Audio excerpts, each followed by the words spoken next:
Oh, I am upset. I'm I'm so mad. I'm so mad. Let's start here. I went to get my tea. My God. And my favorite mug and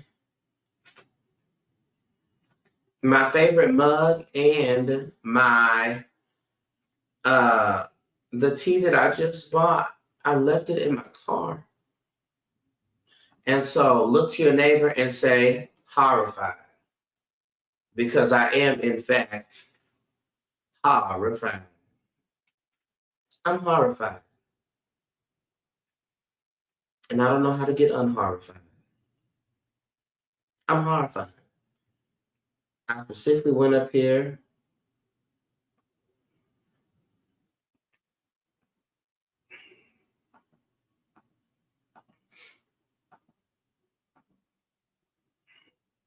Peace station. When will the Patreon be updated? Are you talking about the classes? The other posts being unlocked? So I found out that there is a way. I just need to figure out exactly how to do that. So I don't have to go back to all 456 posts on there and unlock them individually and change them all individually. I actually have a meeting with one of my friends who works with Patreon, and they're going to help me to do like a select all unlock type of thing, because that's the problem. The problem is me trying to go one by one. Get somebody else to do that. And so that is something that is in function. Hi, Lakara. Oh my gosh, Lakara with the gift. I love her so much. We were at a good old festival, not a festival. What was it? Conference together. We were on the panel, and it was fantastic. Horrified. If we're talking favorite things, I really need the head wrap recommendation. I'm about to put a sheet on my head ASAP. Not a sheet. Listen, sometimes you got to slap on your head what you can. Okay. Patreon though, we will be having class this evening. Okay, we will be having class this evening, and what I will tell you to do is to hold your wigs closely to your chest. Hold your wigs in the bosom.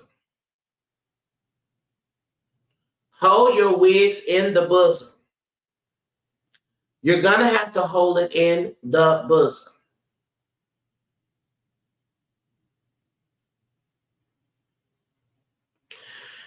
Because we're talking about the divine feminine, the divine masculine, the divine being, the divine doing.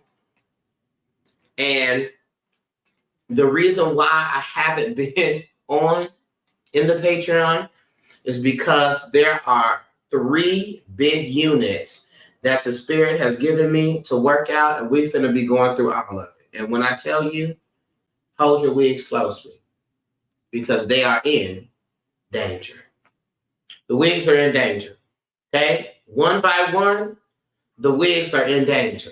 So you want to hold them close. Okay? So this is what we if I'm honest, I think I've been using babies, holding them to block images. Rude. Come on. Alafia. All of my favorite people are popping up here, and I'm in love with that. Let me tell you something. With Lakar with the gift, she's a medium, and she is for real. hold on, wait a minute. I interrupt this program to let you know that she is the medium and she is for real. I interrupt this program to let you know she's a medium and she is for real.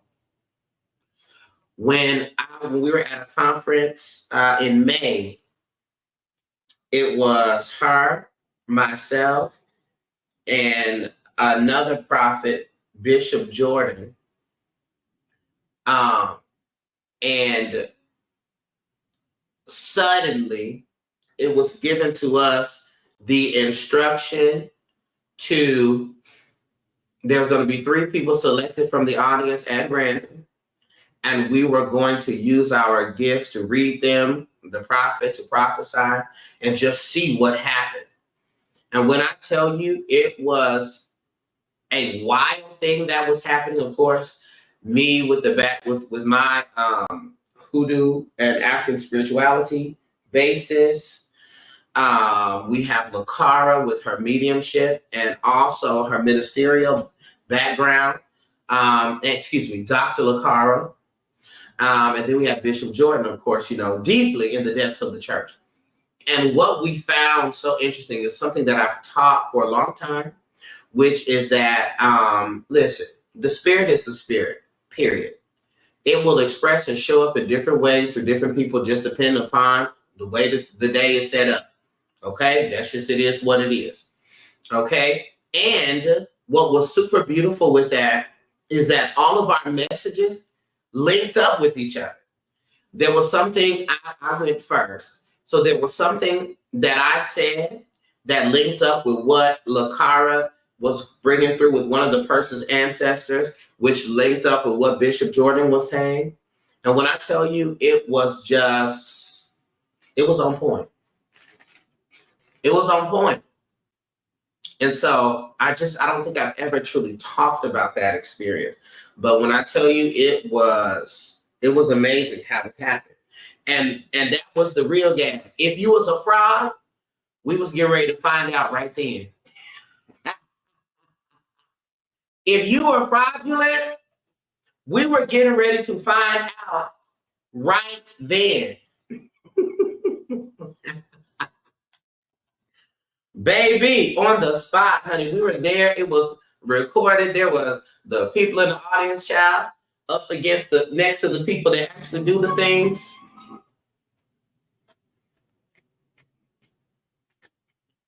So, again, if you was a fraud, why don't now that's what we not do. Don't call me twice now. Hold on. Don't call me twice. And that's one thing that would terrorize me. You call me one time, that's that. If I decline it, don't call me back. Unless you are in a category 10 emergency. Because then I start cussing. And that is not becoming of me as a leader in this space. Okay, so this is what we have on our agenda today. We're going to do some shadow work readings. Shadow work is a hot button topic. It is a trendy word, but it is not often discussed accurately what that actually means. When we talk about the shadow, the shadow is not always negative. The shadow simply means the things that are going on that are operating that is outside of your sight. It's not in the light, it's in the shadow. Okay? That's what that means. And so when we read, we are looking into the shadow self. We're looking at and pulling forth the things that you are not aware of that's operating. Okay?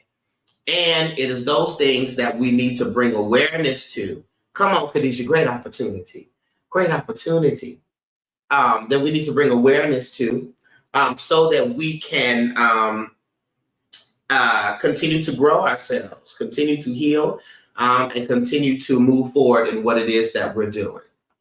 All right, so we're going to read on what's in the energy of the shadow, as well as give you a crystal a herb, and a journal prompt so that you could get to work on this stat. Okay? And anytime, come on, illumination work. That's right.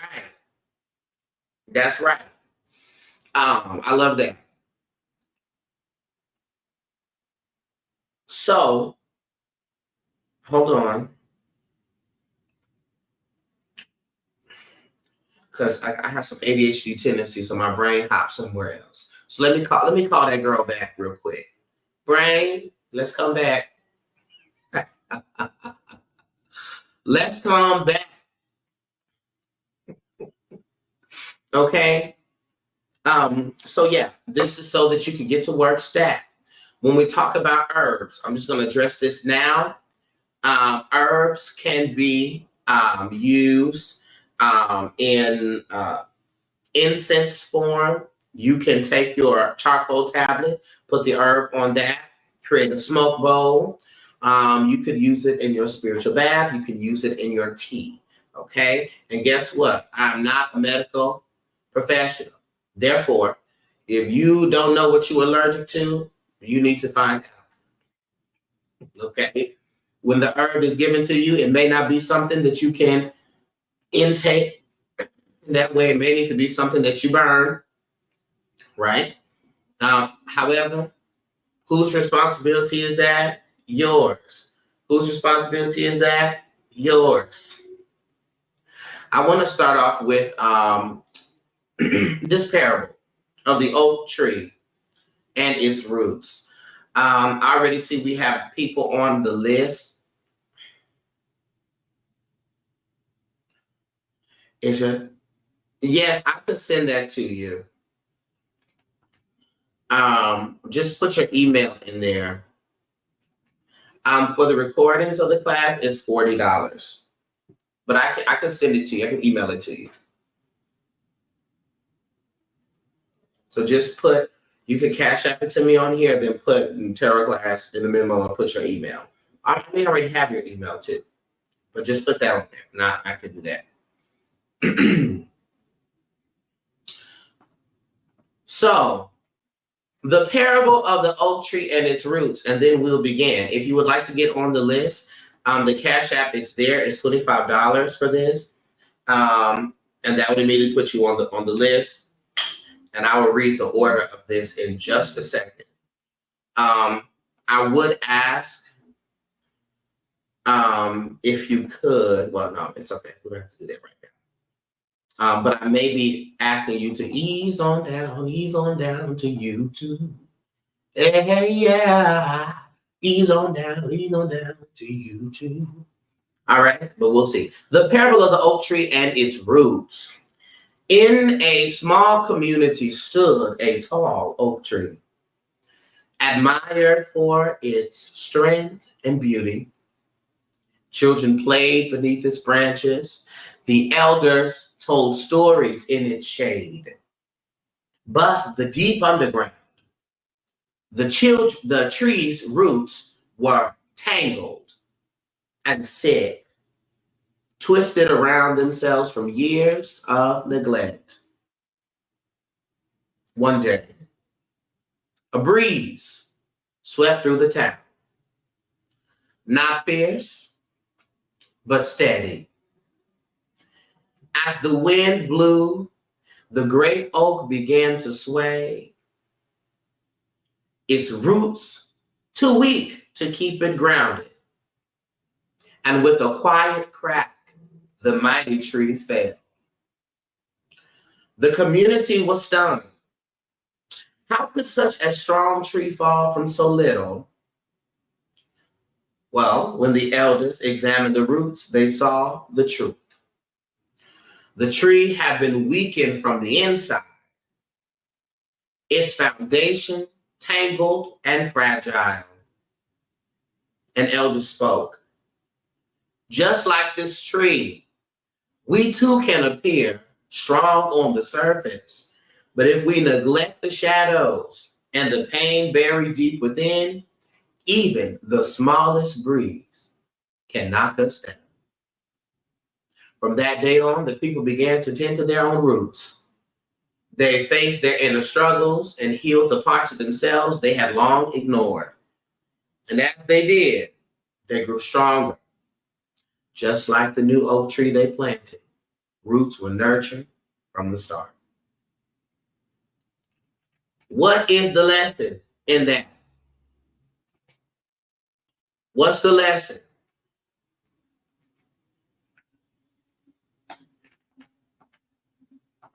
Tell me what's the lesson. Lesson is, it don't take much to knock you down when you aren't well rooted.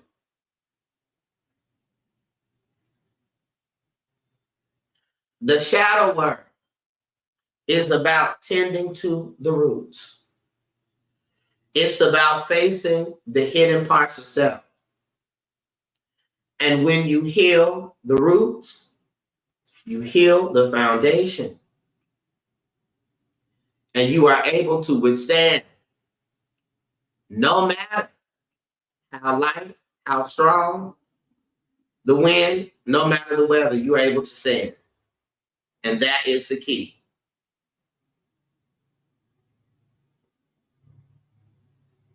That's the key. Heal the roots. Come on, Leslie. That's right. The shadows must be addressed. You have to ground and root yourself. You need a solid foundation. Heal the roots. Heal the roots. For me, the lessons that I'm ready to focus on the things that are important for us. That's good. That's good.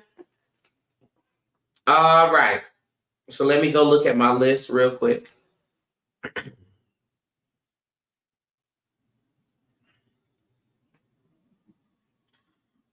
I got A.D., Trish, Christina, Katina.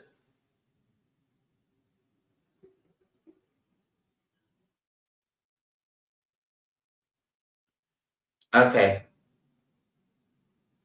Hold on, y'all. All right, good. People on the clock app, are y'all able to? No, it's okay. You don't have to do that. You don't have to do that. Never mind. I keep changing my mind. I'm like, come to YouTube. Then I'm like, no, I want to keep TikTok up. I'll keep TikTok up. Tend to the roots. All right. So this is who I have on the list. I got A.D., Trish, Christina, and Katina.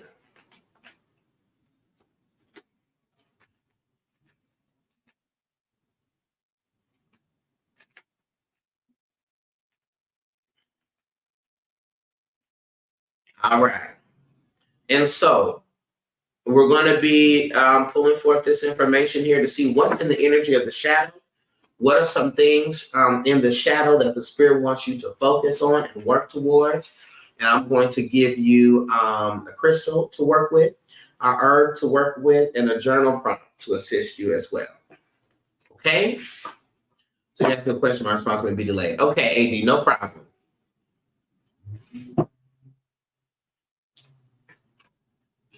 But other than that, is everybody doing well today? I need to ask y'all how y'all doing. Are y'all doing well?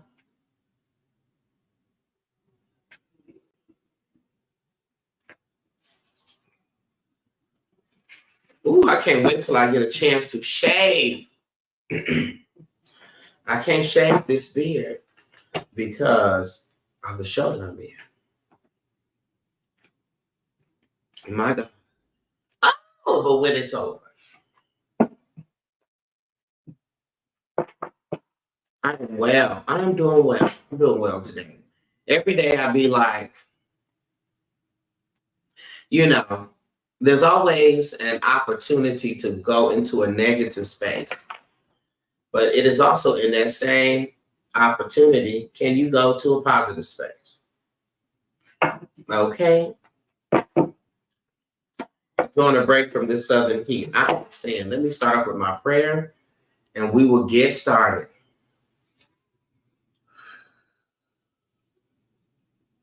And also, let's be clear, the shadow work is about the self. It's about the self. So even if other people have agitated a particular thing, them doing anything can't heal you. So it's not just about who caused it, because the solution is not with them. The solution is with you, because you're maintaining it. Okay?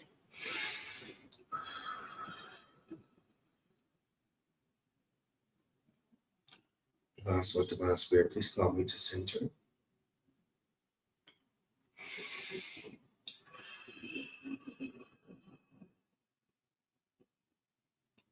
Center my mind, my spirit, energy center.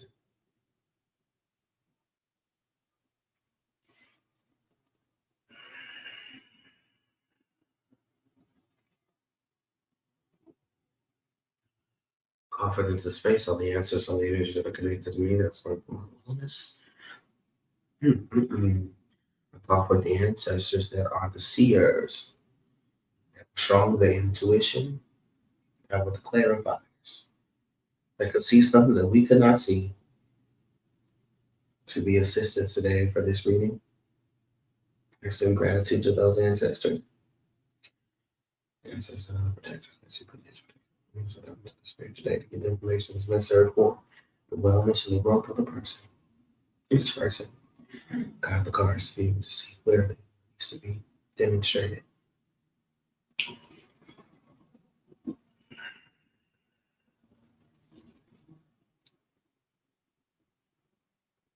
All right. AD, you are first. All right, Spirit. Please connect me to AD's energy.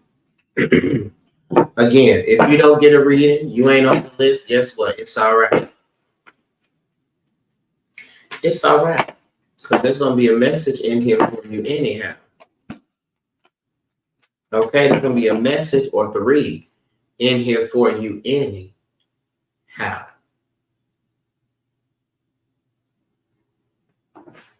All right? And also, my text message readings are available, by the way. So if you're like, oh, 25, get somebody else to do it. I got my text message readings and they're 15. Okay? But those are just you ask one question. So there's not going to be set up like this. Here we go.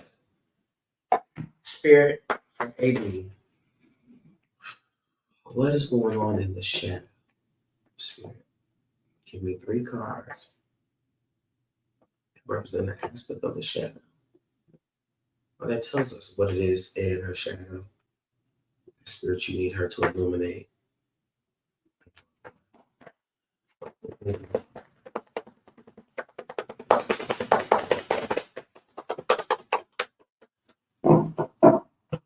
So maybe shadows. Reading.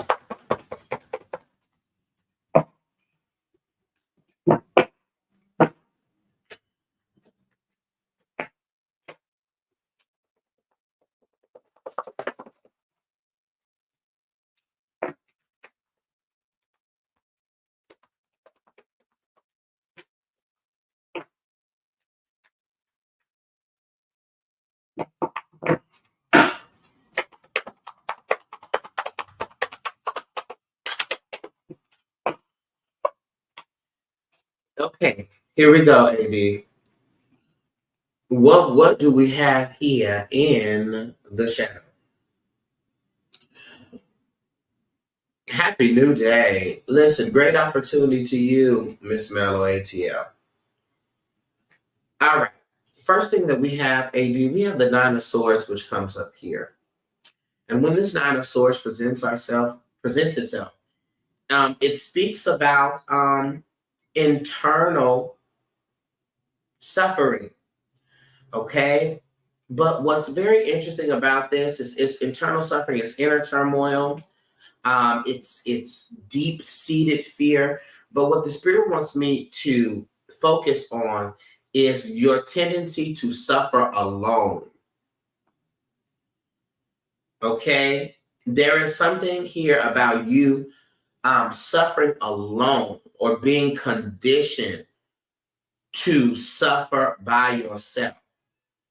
Okay? This can be birthed from a space of, AD said, on point. This can be birthed from a space of, and this is what I have found.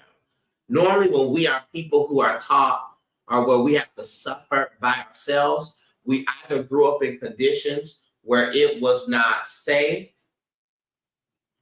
To join the live, Deshaun, I need about $555. That's where we're starting off at to join the live. It comes from growing up and not having a space where you feel comfortable, or it didn't feel safe enough to express how you feel, or you didn't feel that there would be a response to your suffering. And so it's better for me to be suffering in silence. Okay? It's better for me to be suffering in silence than for me to be suffering out here and it don't feel safe, and or y'all not gonna do nothing about it anyways. Okay? So it is the suffering in silence. The devil card shows up here. The devil card is literally a card that represents the shadow self. No one cared. Gotcha. The devil card is literally about the shadow self. It's literally about, that's what it is. So this is just a confirmation that this is the space. And so from that space of no one cared, we got to also know that the Chariot card comes out here, right? Which talks about progress. So sometimes we then don't reach out for help. We don't have trust in other people because we have been conditioned to believe that no one truly cares. So then what does that mean? That means that I might as well, hey, Vaughn, how are you doing? Vaughn, you just had a birthday. Happy birthday, Vaughn. Happy belated birthday. Girl, you just turned 21. Congratulations. We don't trust people, so we don't move forward. It's hard for us to move forward in relationships. It's hard for us to stay committed because when we try to stay committed to the relationships, we already think that they don't care because that's what we're conditioned. That's the thought that's happening in the background. So they don't care, I don't care. We suffer in silence. That means that when we go through stuff, people that could help us, they don't, because we ain't never gonna let them know. Yes, fine, it's definitely still open. We never gonna let them know. We're not going to inform them that we need help. Right? I go by what people show me. Right. So, but the thing is, when we have this going on in our shadow self, our initial instinct is not to trust. Our initial instinct is that you ain't solid. So guess what we do, AD? We then start to put people through tests. We start conducting research on folks because we feel that they got to prove themselves. And this is the space, AD says, dear God, we start putting people through tests. Yes, we do. Because we don't trust. Put folks through tests.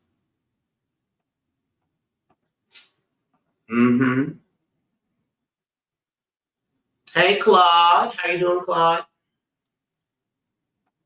Hey, friend. Okay. And that is not a way to live. Do we got friends, loved ones, or do we have students? Why are we putting the people to test? But we have to heal the thought that no one cares about our suffering. That's the space that we need to heal. Okay?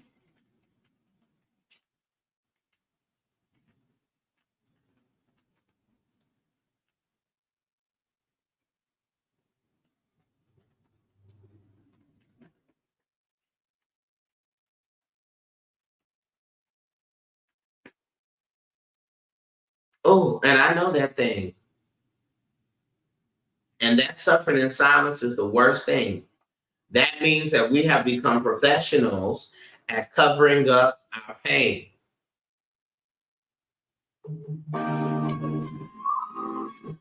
What is going on here?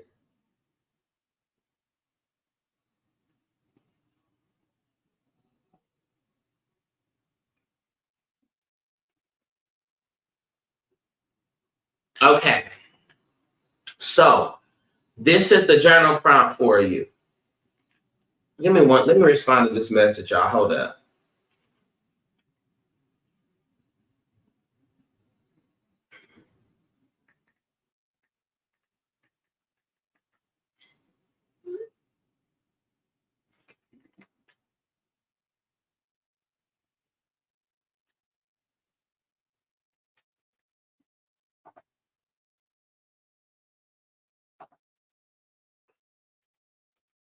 Aurora, come to YouTube. I'm gonna close this TikTok down real quick. Come on to YouTube.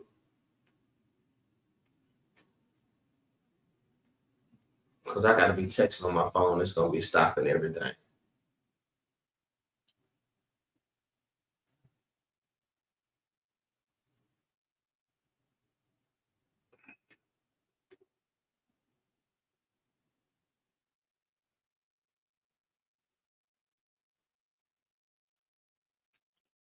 Okay, journal prompt for you. And the good thing about this being on YouTube, you can always rewind it if you can't write it down. So, what specific thoughts and feelings arose during that moment? So, I want you to think about a time when you felt like that no one cared. Pinpoint a specific time where you were going through something when you were younger and you realized that no one cared. What specific thoughts and feelings arose during that moment?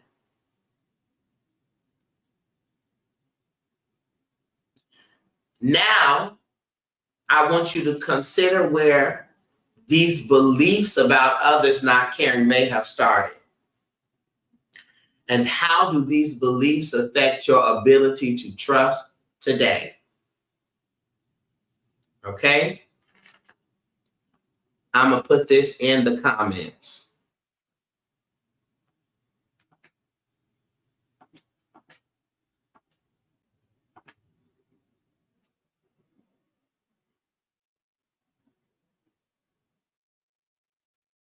That way you can screenshot it.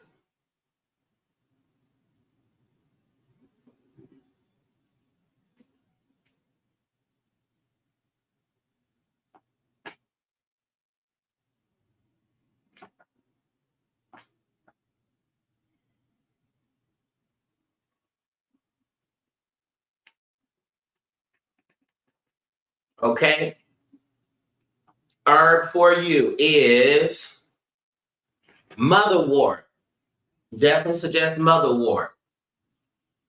Motherwort is known for calming, but also nourishing the heart. So this helps to soothe any feelings of anxiety, of isolation, and of mistrust. And that's the key. Okay? So it's going to help to encourage emotional strength. It's going to help to encourage the feeling of being held and being supported. And so this is going to help you connect with safety and care. Okay? So motherwort is the herb. And the crystal I would suggest is rose quartz. Rose quartz promotes self-love, emotional healing, and trust. And it's going to open the heart. Okay?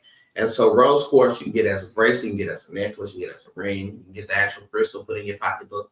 Okay. But that's what I suggest. Okay, D? Thank you.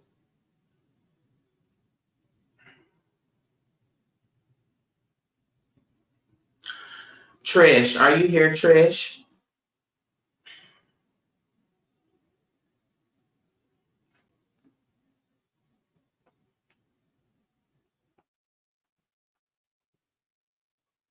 You're so welcome.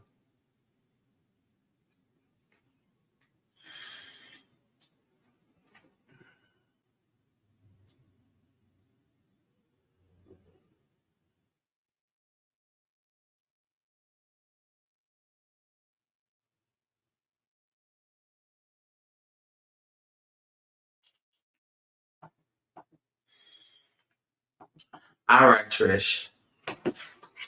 Let's look here and see what's going on in the shadow. In the shadow.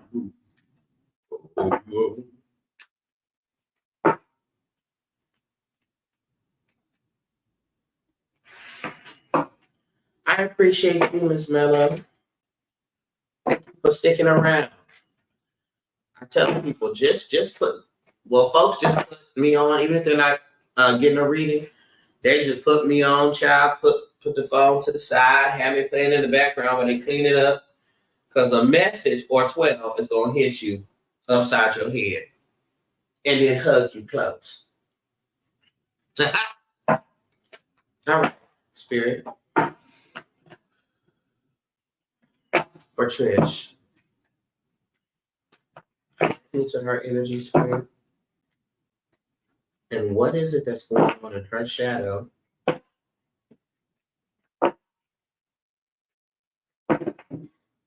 that needs to be illuminated?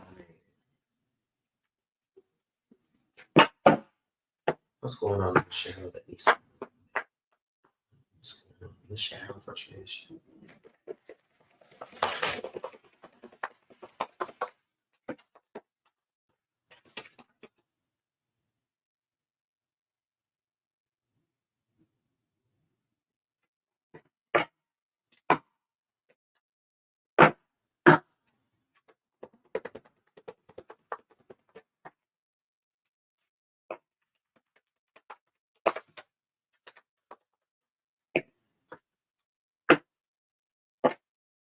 Okay, Trish. Here we go. Ah! Let me prep your journal prompt already.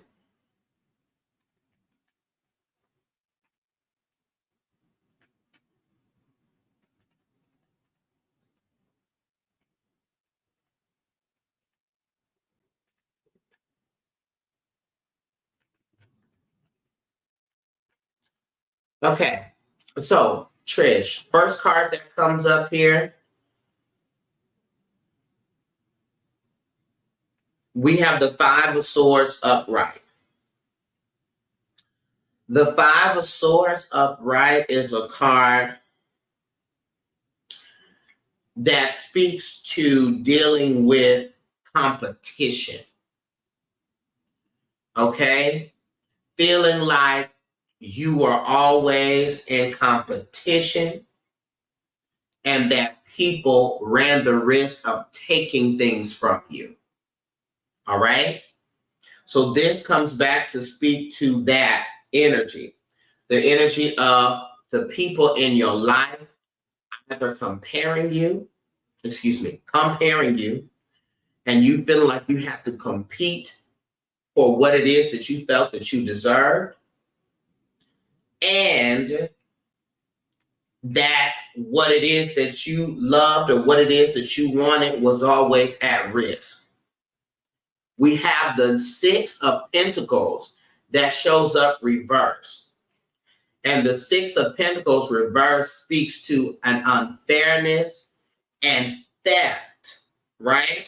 Six of Pentacles upright is normally about giving. In reverse, this is talking about things being taken away. Okay? Coupled with the Hermit card upright. And this Hermit card speaks to going solo. Okay?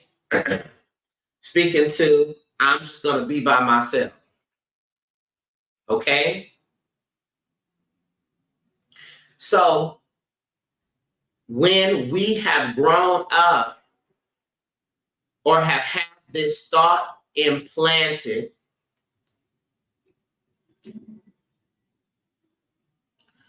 that there is competition, that there is not enough for us, or that something can be taken away from us, we start to operate underneath the scarcity principle. Cerise said, wow, my first time seeing you live. Learn from you from Reformation 24. Dr. Larry Reed, love seeing your work. Thank you. Seeing you work. Thank you so much. I was just talking about that. Dr. LaCar was on here just a little bit earlier. Okay? So thank you for coming on here. So what I was saying was that we move into a space of the scarcity principle, which then means that there is not enough in the world for us, right? There's an opportunity to come across for somebody else. We think that that means that that's one less opportunity for us. Or we don't believe that we are in the position to receive what the universe, what the spirit, whatever has for us. And we feel like for whatever reason, that is always at risk. That's the scarcity principle. The belief and the investment in the belief that there is not enough for us. Okay?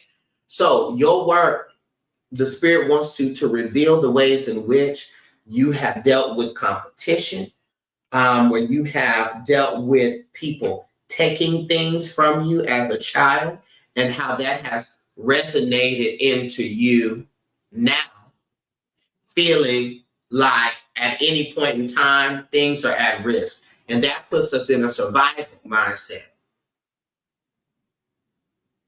And that pushes us over to a level of perfectionism. And then we become harsher on ourselves because we think that if we don't get something or something doesn't happen the way that we think it should happen, that must then translate to us being wrong or us not doing something right or not doing it well enough. All right, but this is the scarcity principle. So I want you to research scarcity principle.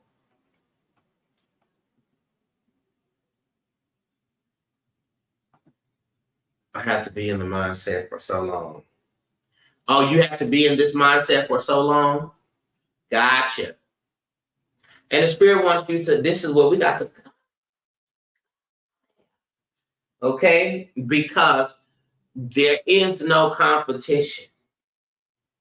There is no competition. Okay? So let's get you your journal prompt, your herb, and your crystal to assist you with this.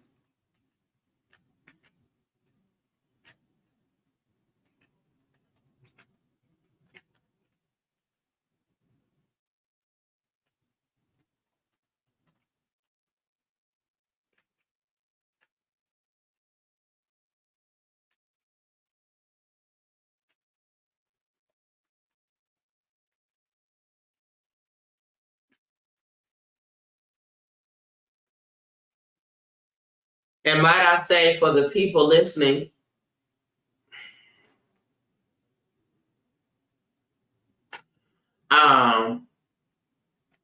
there's a difference between solitude and isolation.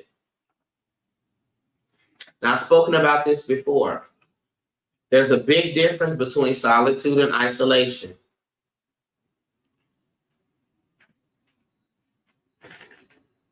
In one of them, you are with yourself and you are well. In the other, you are alone and unwell. You are alone and angry, alone and confused.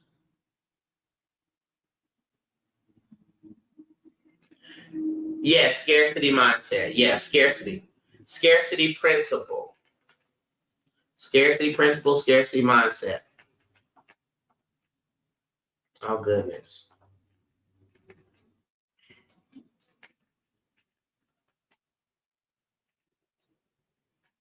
Okay. So this is going to be your affirmation.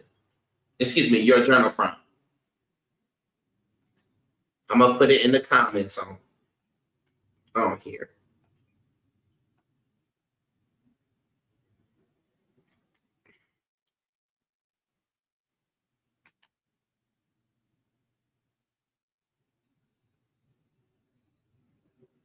And I'll read it, but I'm going to put it in the comments. So, because we know this is about the feeling of things being taken away from you, we want to reflect on a time when you felt compared to others or believed that something was taken away.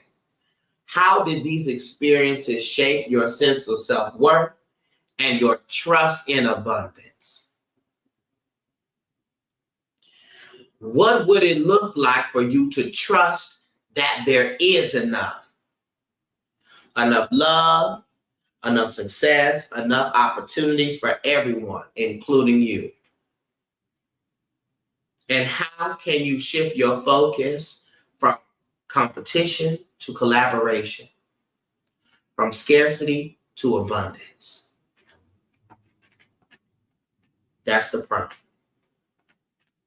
So let me put this here. It may come out in multiple in the comments, but you could screenshot it. And guess what? Y'all better screenshot these people's prompts and use it for yourself. The herb that I want you to, the crystal, is citrine. Let's go with the crystal first. Citrine. Citrine is a crystal that's known for attracting abundance, prosperity, joy.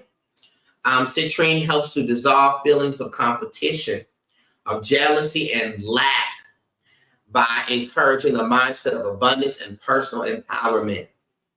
The citrine is going to help to remind you that there's enough for everybody. Okay? That you are not running out. And it's connected to the solar plexus chakra, by the way. The herb that I would say to work with is basil. Basil clears negative energy, but it also brings in abundance and prosperity. So a lot of times we use basil to help break cycles of scarcity. Okay? And to bring in that success and that peace. All right? So basil in your food, child. Basil, incense, basil, essential oil, basil in the back, basil down. Okay? Burn yourself a white candle and burn that basil. Trish says you are always on point. Well, I thank you, Trish.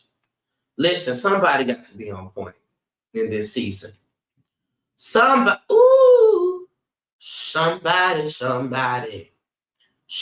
got to be on point in this season. I appreciate you. Can I just take a moment? Who do I have after Trish? I have Christina, then Katina, then Vaughn. I just need to talk about this scarcity principle. Is that okay, y'all? Can I talk about this scarcity principle? Because I want us to get very clear on this.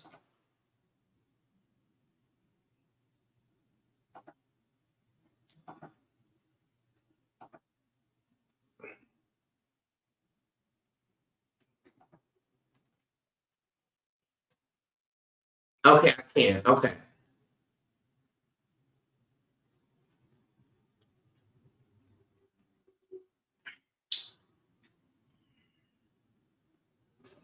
So when we talk about scarcity, especially from a holistic sense, which is the only lens we ever going to look at stuff from here.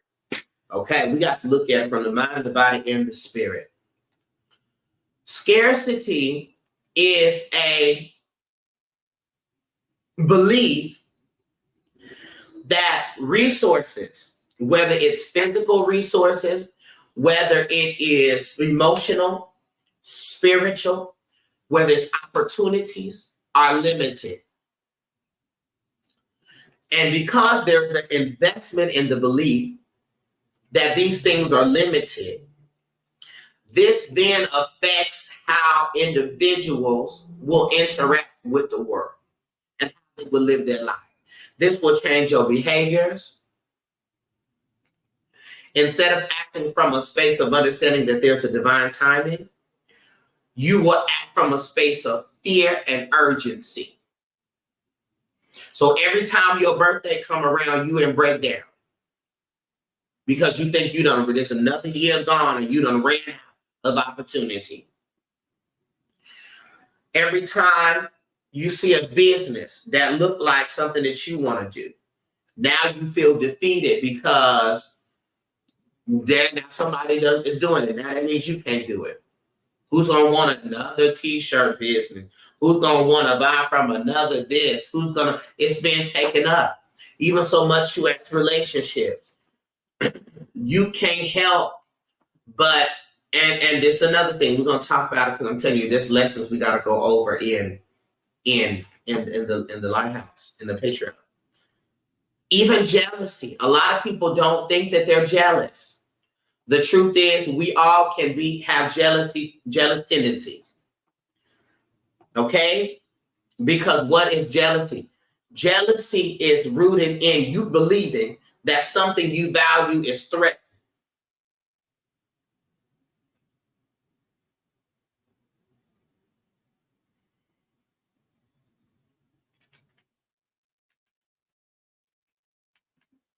That's what it's rooted in. So we all have jealous tendencies. Okay? But we'll go into depth with that later. Okay?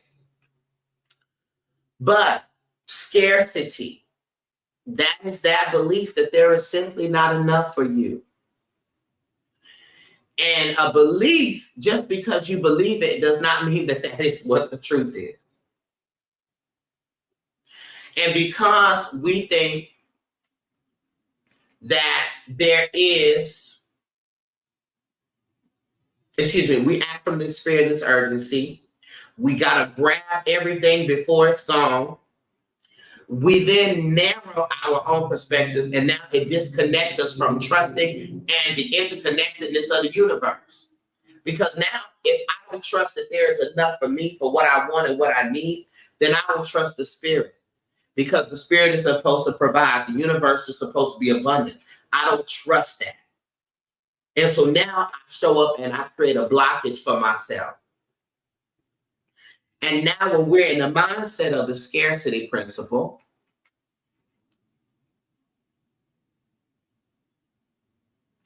that means love is finite.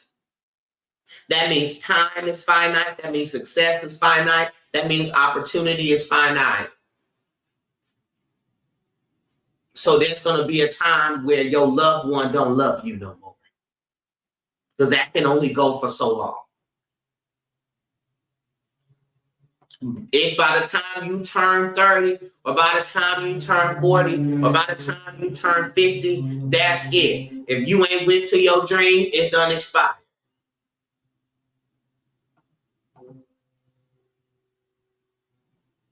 And that is simply not true. But when we invest in this, we create a cycle of lack. We create a cycle of fear. We create competition, which what we talked about earlier, where we believe that if someone else gains something, it inherently means that it reduces what's available to me. And when we do this, we limit our growth, we limit our spiritual growth, our emotional growth, and even our physical wellness. Because your brain is telling your body that there is not enough. And you should go ahead and give up now.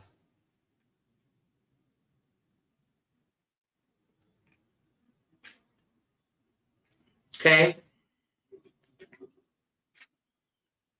How do we fix this? Self-awareness. Recognizing where the belief in lack comes from. This is why the shadow work is necessary. That's why we do the journal prompts.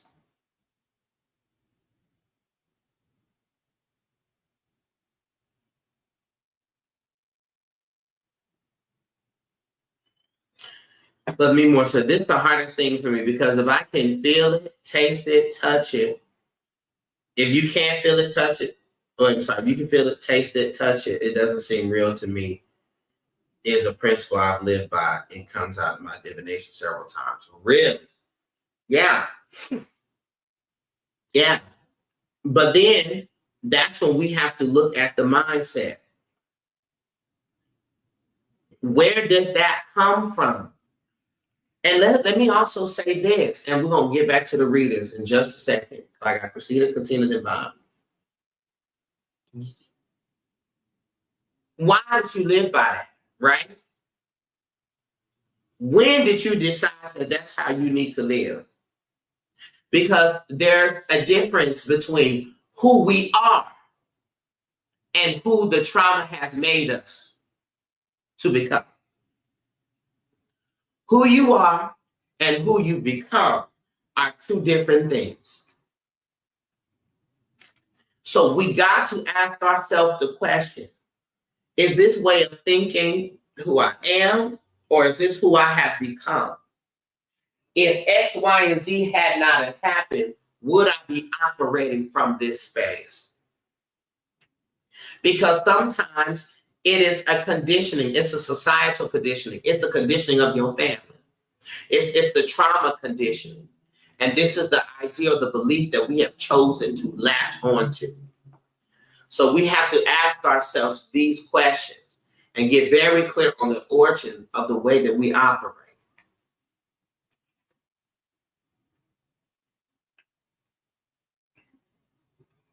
That's when we also do gratitude practice.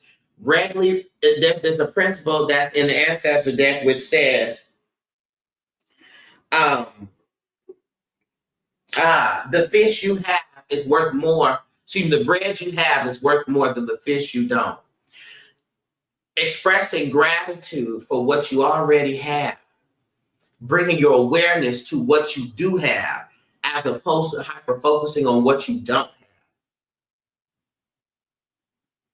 That will help to counteract that feeling of lack.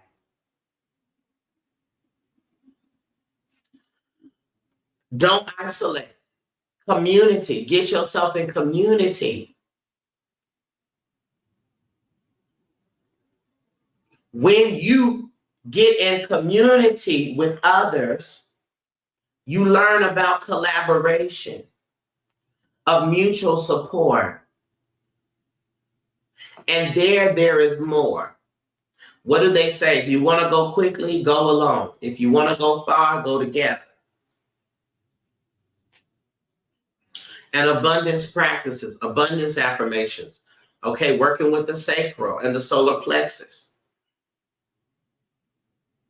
Okay? That's how we got to counteract that.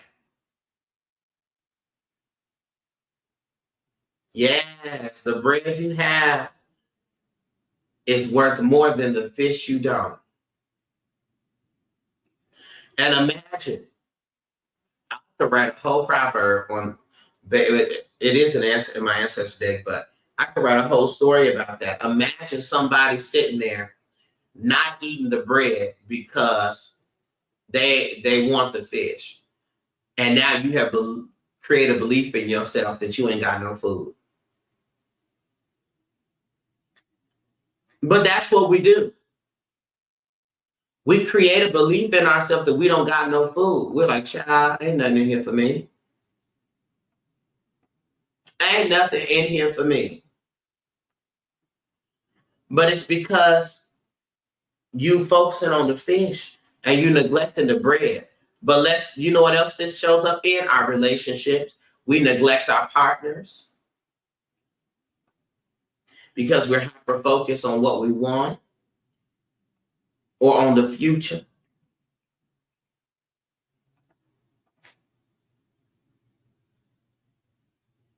We neglect our gifts because we see what somebody else has and how someone else does it. And we think that because I can't see, read, or my business doesn't show up like Darcel's, then that must mean that I don't have nothing. Your gift is yours. Your ability is yours. Mine is mine. The bread you have is worth more than the fish you don't. And understand, you only want the fish because of what you think the fish means.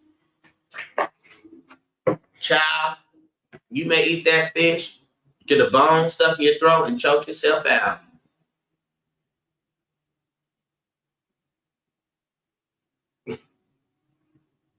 And guess what you need? And come on, Spirit. And guess what? For those that's in the country, what you supposed to do if you eating fish and you get a bone stuck in your throat? What they tell you to eat?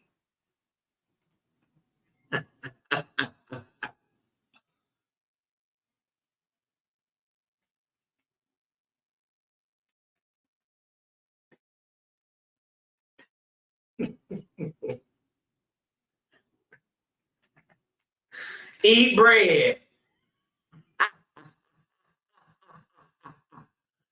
Come on, Spirit.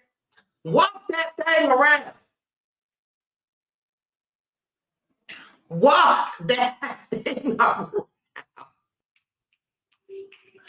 Oh, now that's good. That is good. Spirit had to walk. Spirit said, let me walk this thing around. Bread, get you some bread. So the bread you have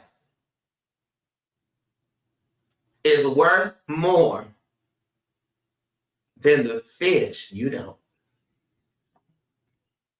We got that. Walk that around. Okay, so I just have to talk about that scarcity principle real quick. And now back to it.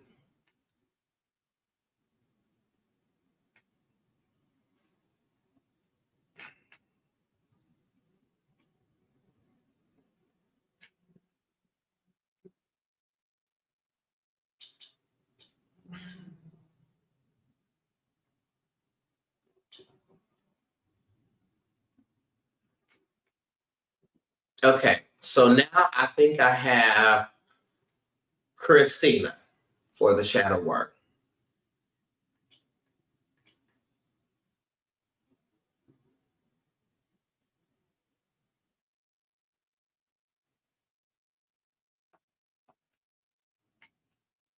That was a Southern spirit, right? That's what it was. A Southern spirit came to say, let's walk this thing down how it's supposed to be. We are gonna walk this thing down.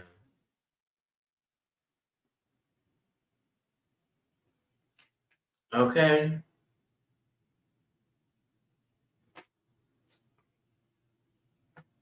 Get you that piece of bread. All right. Here we go. All right, Christina. Here we go. Let's see. I still have room on my list, y'all. I want to get on there. I'll take, let's see. Yeah, I still got room.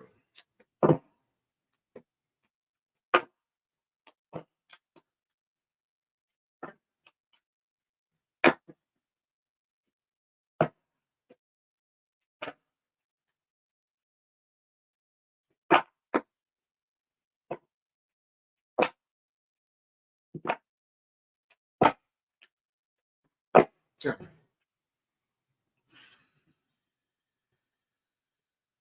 Divine source, divine spirit. This make me Christina's energy.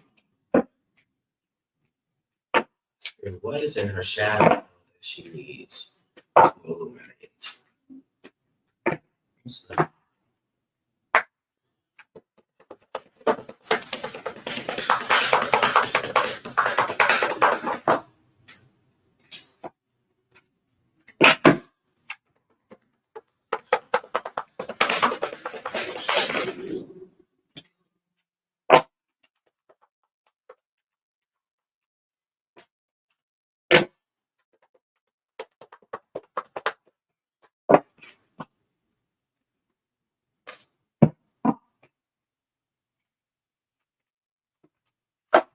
All right.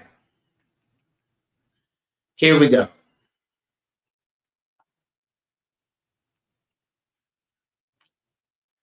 So we have the King of Cups, which comes up here right.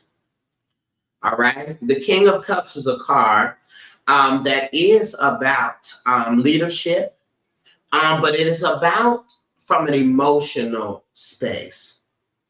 Okay. It is definitely the air sign of the water energy.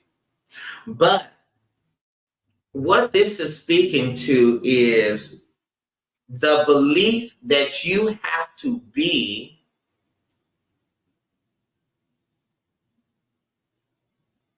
how do I phrase this? The emotional pillar that holds everybody up. That you have to be the keeper of the tears, that you got to be the keeper of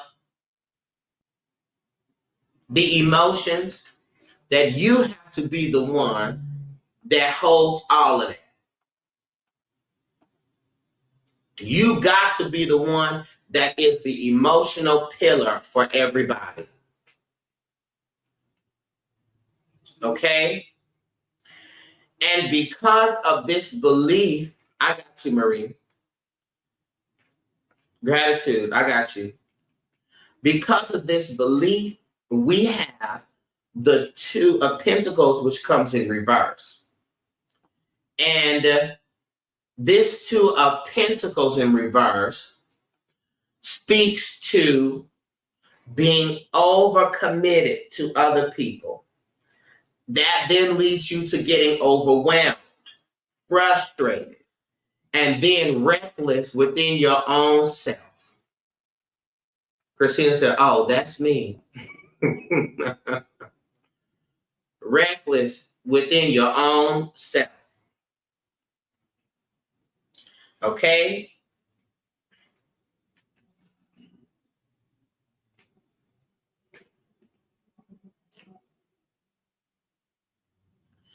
Then we have the Four of Cups in reverse, which speaks to withdrawing from everybody. So we start being the emotional pillar for everybody. We end up getting emotionally abused and taken advantage of in that space. Then we start to overcommit ourselves. We then get overwhelmed. We get frustrated because no one is giving to us what we have given to them. And then now we don't withdraw for everybody. Now we're alone. Christina said, my family is wearing me out. So this is what we got to get down to, Christina. Who told you to do that? Or when can you remember that you needed to be that for somebody? When did you first witness that? Because these types of things, when we're looking at patterns, y'all, it can show up in a couple of different ways. First, it can show up in us witnessing that. Sometimes we have, and I've seen this happen a lot, where people witness their family members, their parents just deal and just bear everything. And so then we get it in our mind that that's how we should move and that's how we should operate.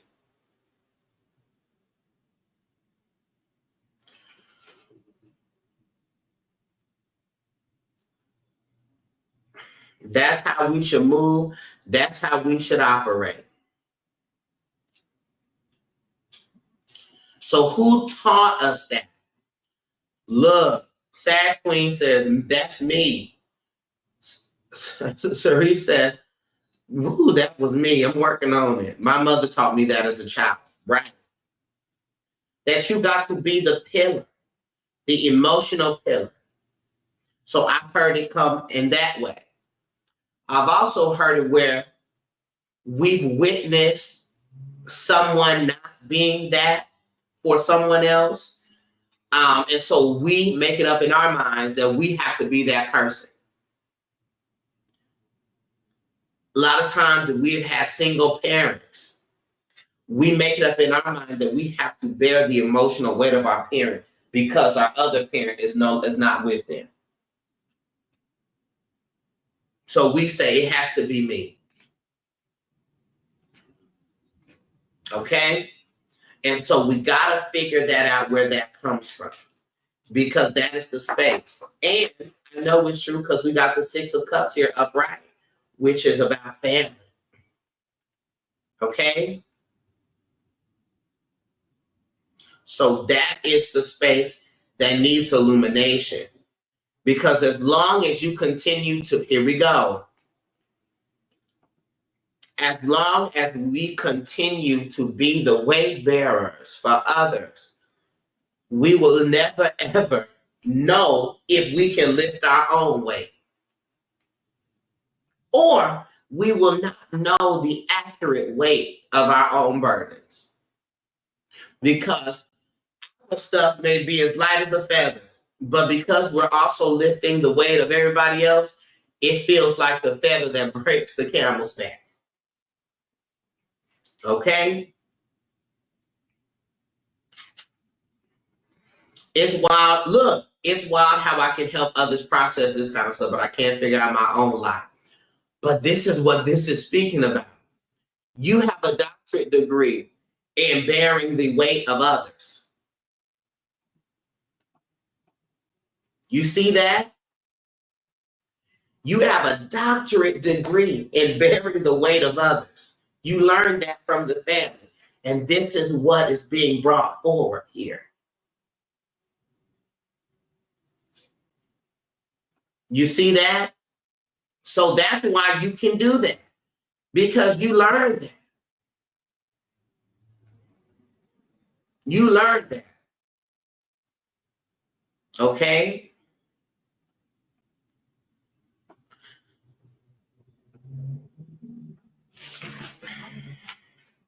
Let's get your journal prompt and your crystal and your herbs.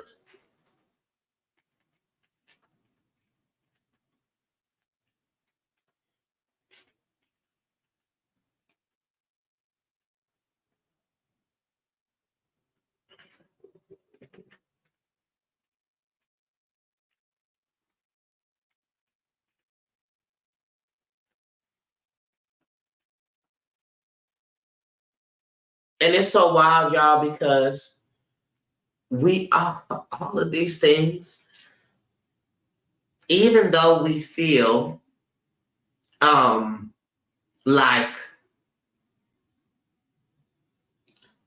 are we done? Like, why am I doing this? This is something common. It's something common. As children, we want to help. We want to be encouraging.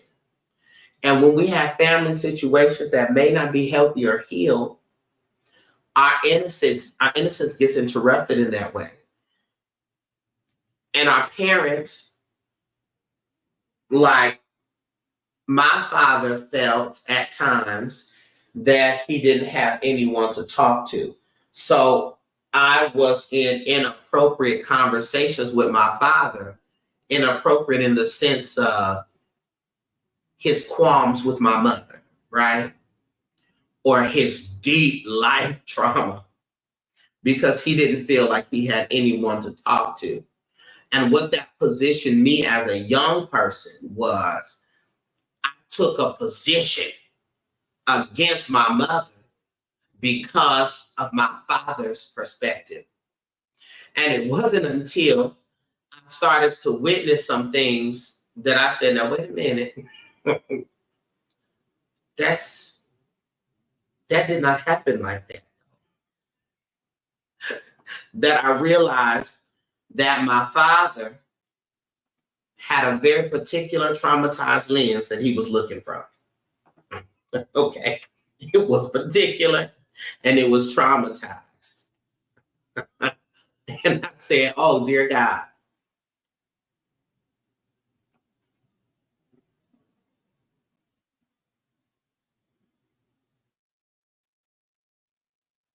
So your journal prompt is, reflect on the emotional burdens you've carried for others. How has this shaped your identity? And what parts of yourself have you not had the space to discover? What steps can you take to create boundaries that allow you to support and explore your own needs, emotions, and desires? I'm going to put that in the comments. You have similar experiences? That's why I'm telling you. That's how I know. Where you be like, as a child, I'm just happy to be there for my parent. As an adult, I'm like, dear God, that is not the way that should have happened, sir. It shouldn't have went down like that. Not like that. It's not the way. It shouldn't have happened like that. Okay? The crystal that I would suggest is lepidolite. I'll put that up here because the spelling on that can be challenging because it's a challenge for me.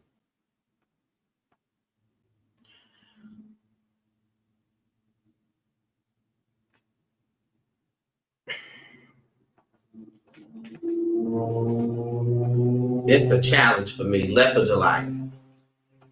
Lepidolite specifically is known to help release emotional burdens. So that's why I say lepidolite is great for you. And it will help support emotional independence. And it encourages you to let go of the weight that you carry for others. Imagine if the weight you've been carrying that's been wearing you down ain't even your own. Mine. I'm caring for other people, and we got enough stuff to go on in my life. I don't have time to be carrying the weight for other folks. The herb I would say, very simple, lavender. Lavender helps to balance the emotions. So I would say lavender tea, lavender bath, okay? Lavender essential oil at the bottom of the shower. When you're doing your meditation or you're taking your shower, you're doing your affirmation to release the weight of others. Yeah. Help to ease the stress, and lavender will always keep you a good, calm environment. Okay?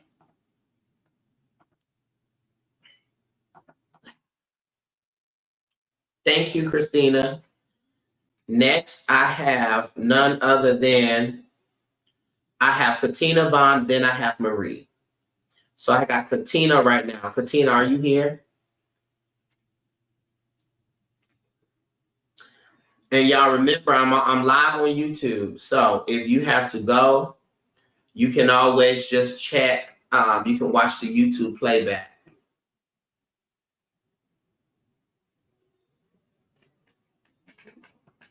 Okay. Hold on. Give me 1 second, y'all. 1 second.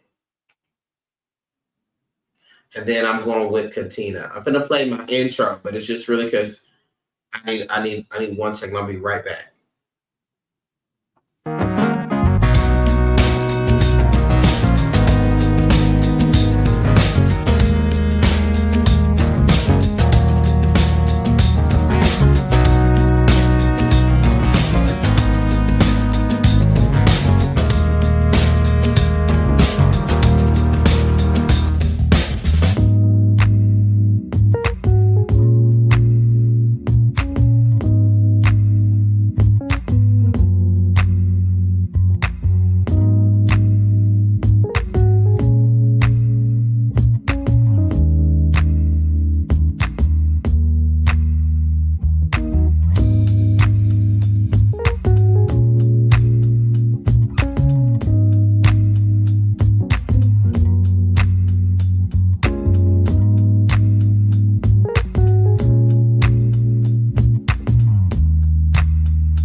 Okay, I'm back. I have to take me a quick break.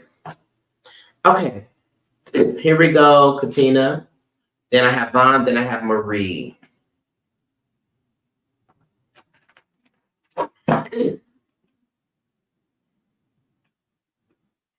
Okay, no problem.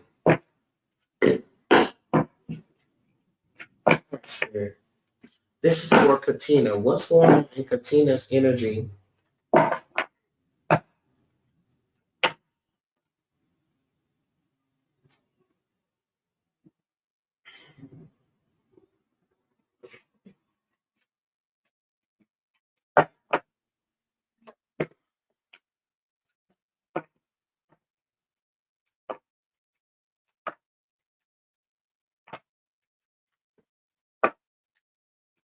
Spirit.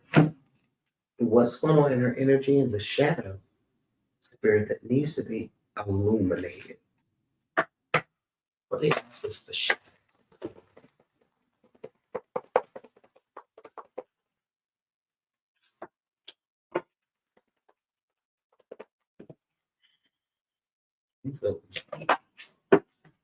Spirit. Hold on.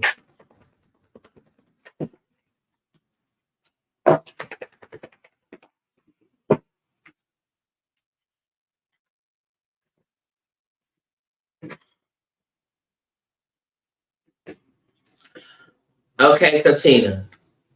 Here we go.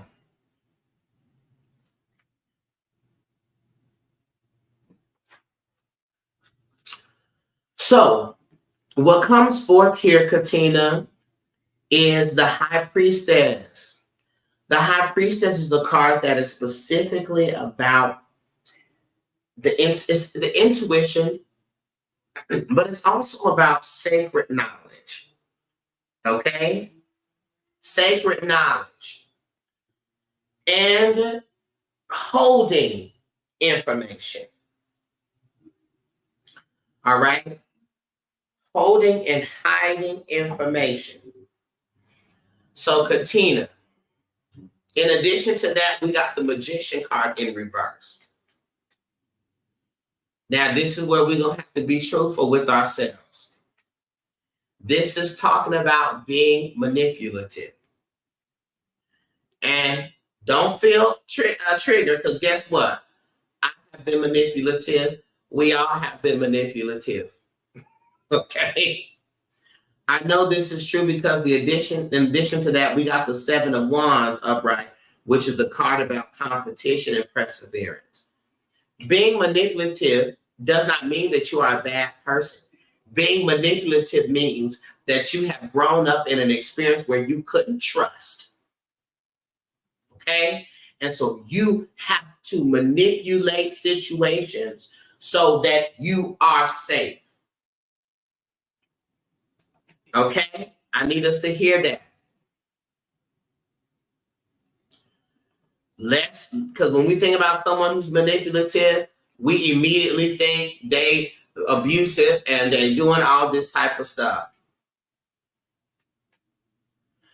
Manipulation, being manipulative means controlling. How we have grown up in an experience where we can't trust, so we're going to be controlling. And we're going to do it in a way that may not feel like you're being manipulated, but it is what we feel we need to do in order for us to be safe. Who, with that definition of manipulation, who can admit and say that I have been manipulative? I have been manipulative. Who's going to be honest and say that? I have been manipulative. That's not just for you, Katina. We got to tell the truth. Because I have not been able to trust, I have had to manipulate and be in a position and position myself in a controlling space in order to be safe in what I thought was safe. Facts, I'm afraid a lot, right? And the affirmation for you is fear not. Fear not. Because as a kid out of protection, right, Marie? Right.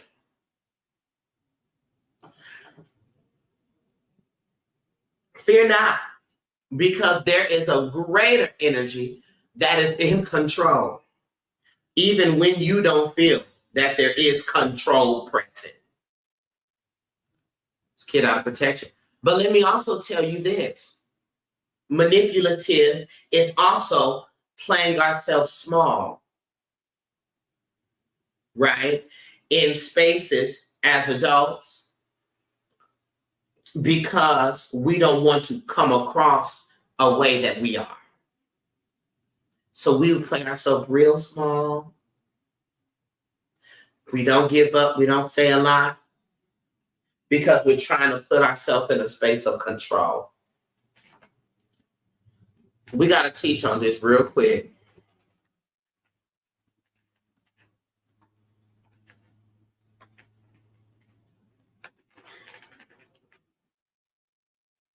The ways that we as adults are. Hold up. This is my mother. Hold on. Hey, Mom. I'm on live. I'll call you back. Bye. But when your mother calls, you got to answer. Okay? So when we be passive aggressive, we being manipulative. Yes, dumbing down. Right, Katina? Dumbing yourself down. Yeah. Because we think that that is a safe space. Guilt tripping. That's manipulative. Victim mentality. Always playing the victim is manipulative. When someone we love makes us mad and we withdraw our affection from them, or we withdraw our emotional support from them as a way to punish them, that's manipulative.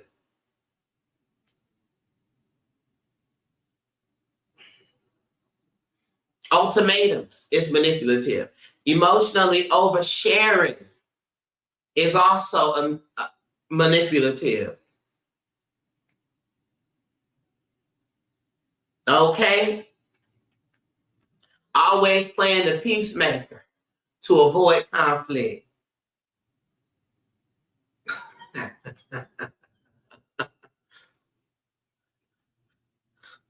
Okay, playing both sides of the fence. Okay? So, the issue is when we operate with that, that is us saying that there is no trust, right? There is no trust. I'm not trusting, and I am in a survival mechanism. I'm in survival mentality, excuse me. And so now I must manipulate, I must do all of the things in order to control the flow of the situation. And what does that mean? That means that if I got to be in control and I got to manipulate, I don't have no support. So then that manifests in me not really thinking that people got my back when they say they have my back. So this is what the Spirit wants to illuminate. Wants you to illuminate, Katina. The ways in which you being manipulative is an expression of your lack of trust. Or rather, not even your lack of trust. You're trusting in the wrong thing. You trust that people are not safe. You trust that situations are not safe. Therefore, in order for you to guarantee some safety, you have to manipulate. You have to be emotionally in flow. Okay? You got to fit the mold and the shape of the situation, of the vibe. Because we don't really have an issue trusting. We just be trusting the wrong thing. Okay? So fear not. Let's see. Let's get you some herbs and crystals and a journal prompt to help you.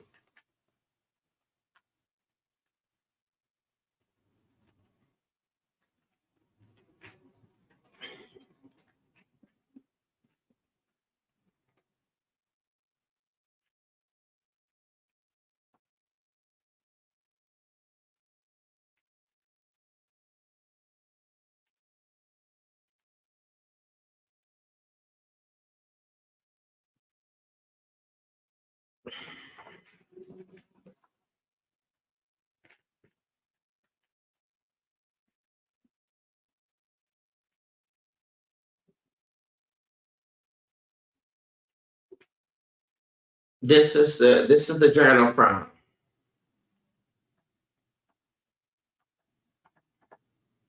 I'm gonna put it right here in the comments. So you can screenshot it and save it yourself and do it later on.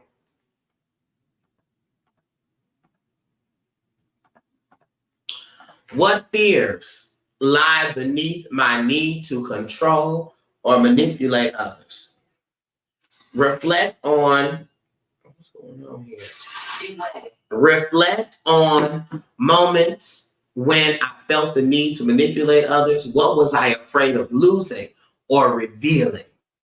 How can I learn to trust others and myself more and let go of the fear that's driving this behavior? And y'all know what my acronym for fear is: frequent excuses against reality. Frequent excuses against reality. So, what are you making up that makes you feel that you need to manipulate or control a situation? Okay? Because we got to know that this is what we are telling ourselves, not what actually is. The crystal I would suggest is black tourmaline. Black tourmaline. Black tourmaline grounds, helps you to release negative energy, but it keeps you, excuse me, oh, my tongue got twisted. But it also keeps an energy of protection, all right, which is going to ward off fear and anxiety. So it's going to encourage emotional stability, helping you feel secure.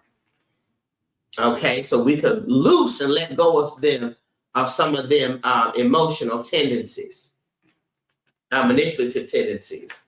Black tourmaline. Hey, Tessa. We're doing some shadow word readings today.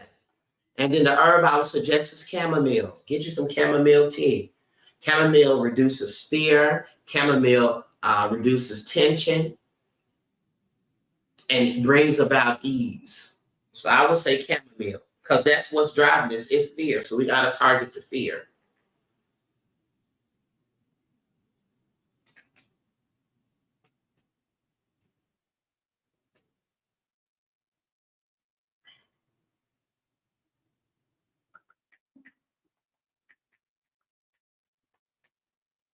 Okay.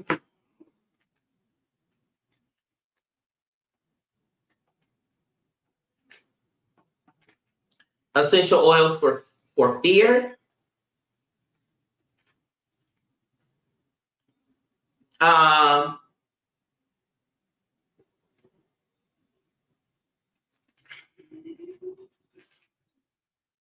would say lavender essential oil is good. Chamomile, like I said, is good for that.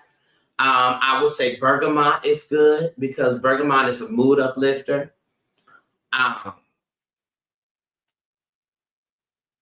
Sandalwood is good too because that's a one that's grounding. So I'd say those.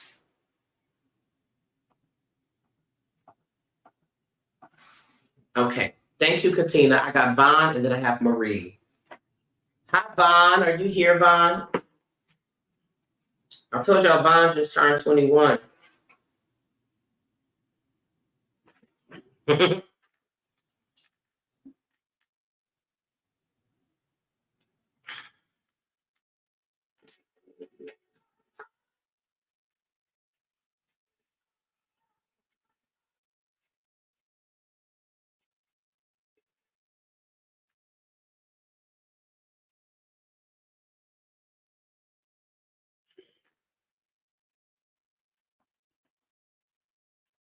Gotcha. All right. Here we go. Oh, wait, hold on. Let me grab a granola bar, y'all. I'm hungry. Hold on.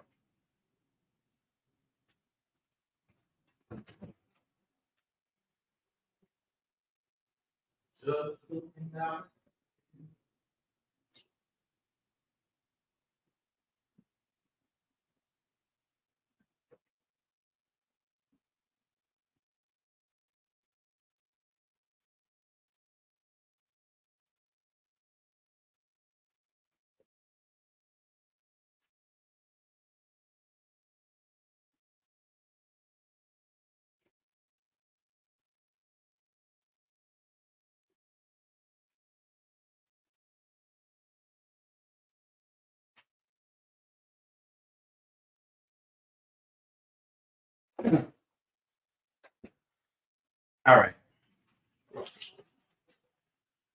Y'all, I love this chewy bar.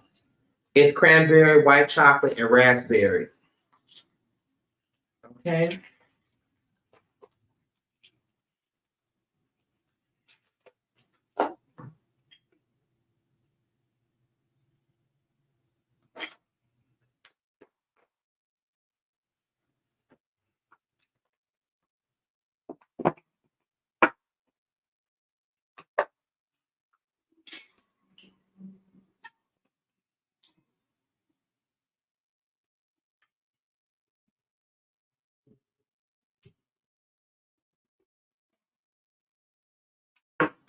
All right. Okay, Spirit, this is for Vaughn. Oh, yeah. Shadow work. What's going on in the energy of the shadow? What do you want to illuminate?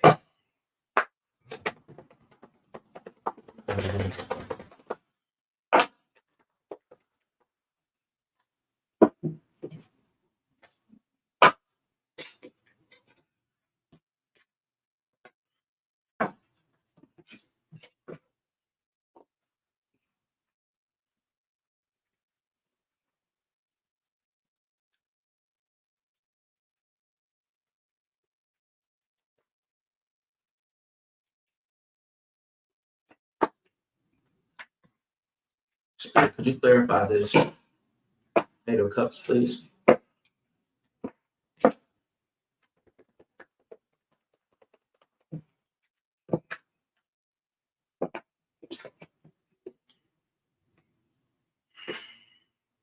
Okay.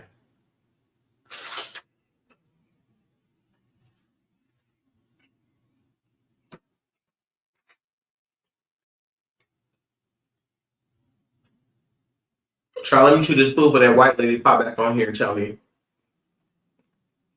No, I'm not supposed to talk with food in my mouth. I remember when that lady popped on here and said that. It's so very rude for you to be on live and be eating. Girl, who are you? Big rock with an open toe shoe.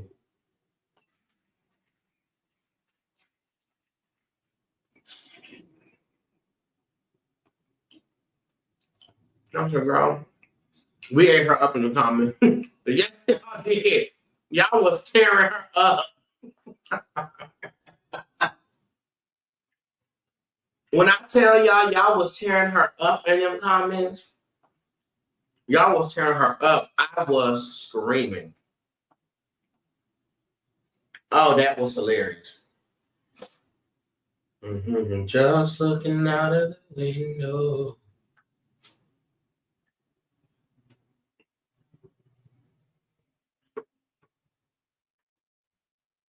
All right. So, Vaughn, let's look at this. First card we got is the Eight of Cups upright. Now, the Eight of Cups is a card here that speaks to leaving and escapism. Okay? And so the spirit wants you to examine or to illuminate this energy in the shadow of abandoning things before they abandon you, right? So this is an energy of abandonment altogether. In conjunction with that, we got the Page of Wands. Page of Wands is about new discoveries and new exploration. So the Spirit wants you to be mindful that your new thing or the new thing you're trying out in life or the new direction you're moving is not really just a mask for how you abandon other things. Because we're like, oh yeah, I'm having a new flow. It's new, it's new, it's new, it's new. Is that the truth? Or are you really just abandoning something and calling it a new exploration, a new discovery? Okay, and so we have to be clear about that. What's up, Cupcake? Look like a real fruit, this guy. Oh my God. Is this what are we going through this morning? Are we going through this morning? Not the homophobia in the comments. And the truth is, every time someone comes through and says this type of stuff, every time they come through, it's because they really want me. You want me, don't you? That's why you on here, you ain't got a picture with your face on it, because you actually want me. Well, let me tell you something. You can't have me. You can't have me. I'm spoken for. So let me just go ahead and ban you.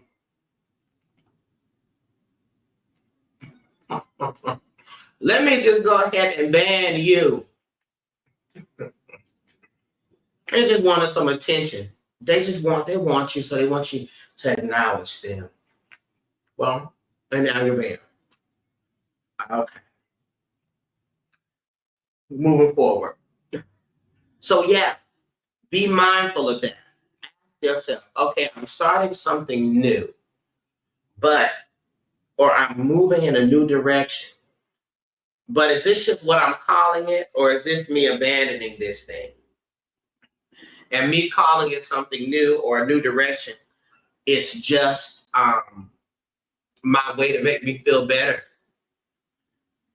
And the real gag is, this is putting me in a chokehold because I do that every time. I do this all the time, Vaughn. All the time, I'll be like, I'm starting something new. And it's really because I've abandoned something else. You got a promotion. Well, congratulations. Come on, promotion. Now let's look at this. We got the Two of Swords in reverse. So the Two of Swords, that's very interesting. Because this is also talking about indecisiveness, right? And being back and forth between two things. Let me understand this, Spirit. Go ahead and clarify this. Two of Swords.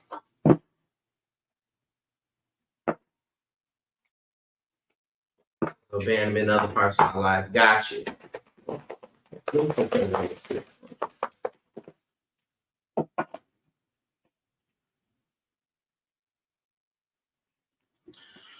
Gotcha. So this is specifically just talking about how the abandonment creates an energy of confusion. Got the Ace of Swords in reverse. Okay. And then we get frustrated. I'm tracking. So it's about abandonment. Okay. How has abandonment shown up in your life? When and where have you felt abandoned? That's what the Spirit wants you to work on. And let's look at this, y'all, because we educate today.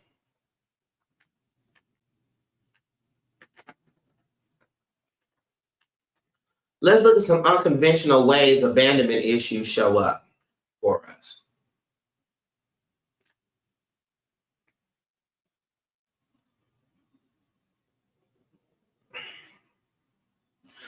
Abandonment can show up in overachieving and perfectionism. So constantly striving to be perfect, seeking validation, or overachieving can stem from not being enough or trying to desperately avoid rejection or abandonment. So when things are not exactly right, you think that you are doing something that may run you the risk of being abandoned or rejected. Rejection and abandonment. People pleasing, going way out of your way to make other people happy, even at the cost of your own needs, is also a form of an abandonment fear because it's driven by desire to not, for them to not leave you.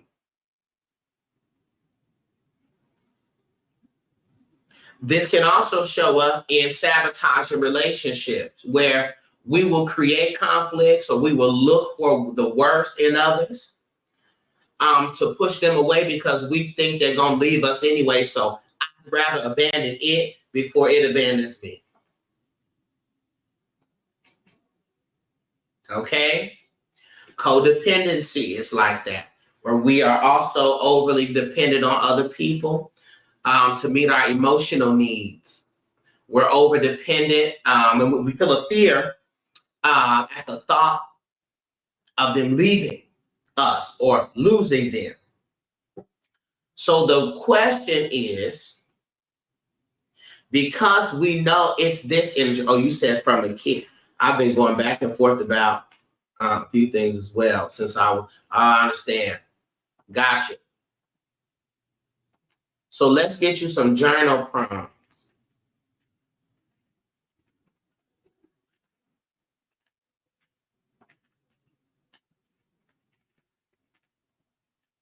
Your crystal and herb for that.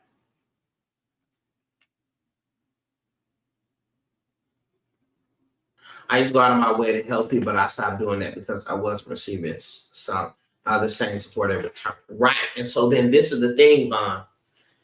You corrected that behavior, right? But look at the thought that it brought through, right?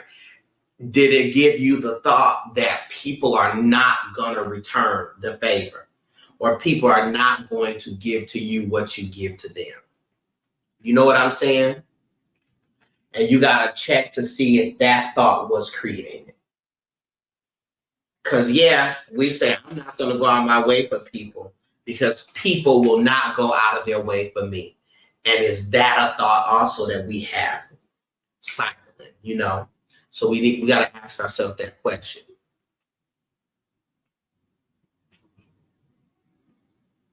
So I would say journal prompt.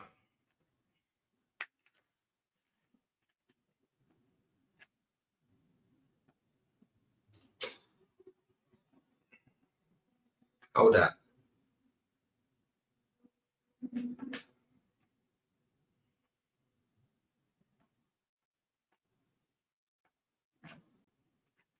Let me wordsmith this. And then I have Marie. Marie's the last person I have on my list.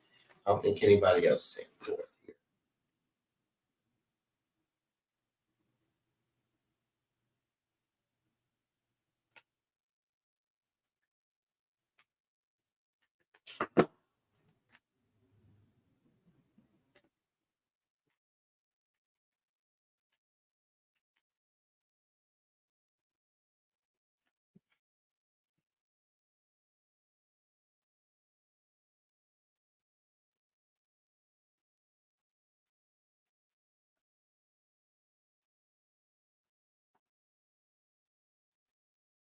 We'll put it in the comments. I understand what you're saying. Yeah.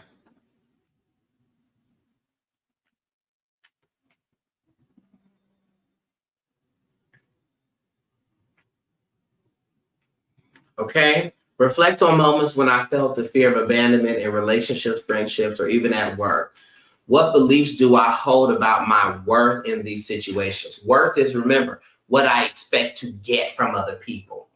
Okay. That's why I said that about that piece of I stopped doing it because I wasn't receiving the same support in return. Do I now believe that people are not going to give me back what I give them? Okay. What beliefs do I hold about my worth in these situations, and how can I begin to trust that I'm worthy of love, support, and connection without fear of abandonment? Or I am worthy of receiving from others, worthy and able to receive, and able to receive from others what I give to them.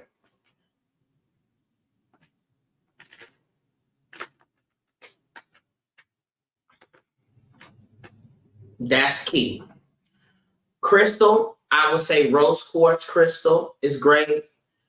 Unconditional love. Unconditional love. Rose quartz will help with the emotional wounds, and promote the trust in relationships. And so rose quartz is great for soothing fears that are attached to abandonment.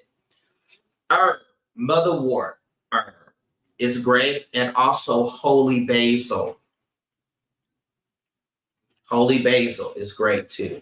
So motherwort and holy basil. Incense, spiritual bath, put it on a white candle and burn that with your intention and prayer beneath it. Okay, Vaughn?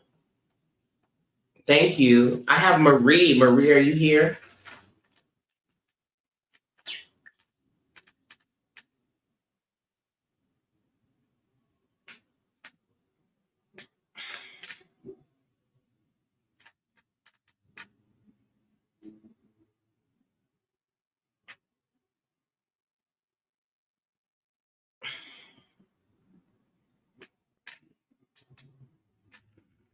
I think Marie's on Instagram. I forgot. Oh, yeah, she's on Instagram.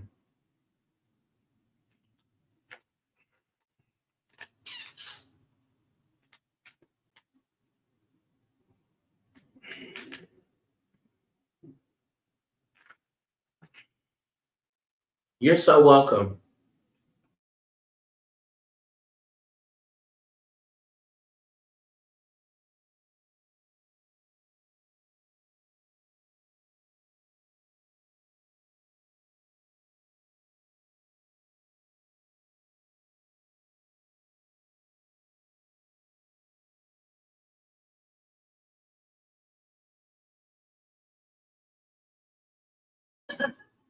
Okay, I see you, Marie. So let me tell another one.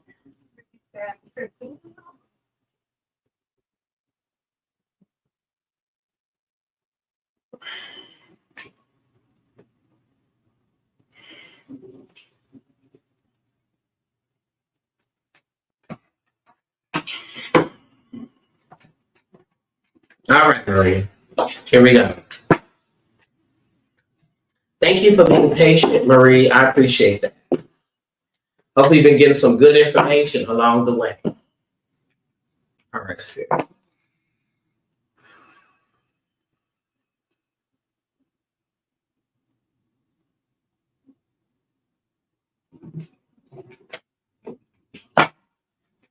All right, Spirit.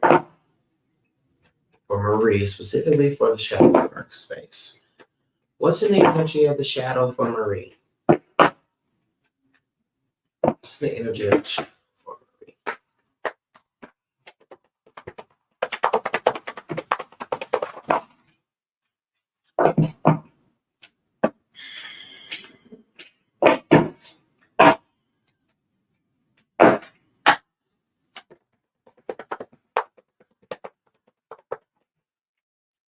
Needs to be illuminated, Spirit.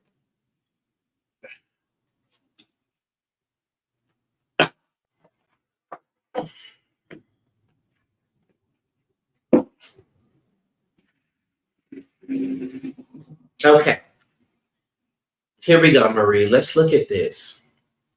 So, what is showing up here in the shadow for you is we have the Seven of Wands upright. And the Seven of Wands is a card that is about perseverance and standing up for yourself. Okay? Where it was birthed, that one, you can't stand up for yourself, or that if you did stand up for yourself, it wouldn't work out in a way that is actually beneficial for you, to where it's almost better to just endure what is happening and just get past it than to actually have to advocate for yourself. Okay? And so what this has created is suffering that goes on unnecessarily too long. Okay? And also ways, hello, hey Wings of Bird, greetings, hey Bassett. And ways that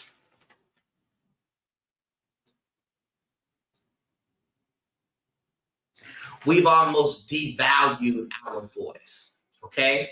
So who did that to you? What was the experience that made you say, my speaking up is not valued?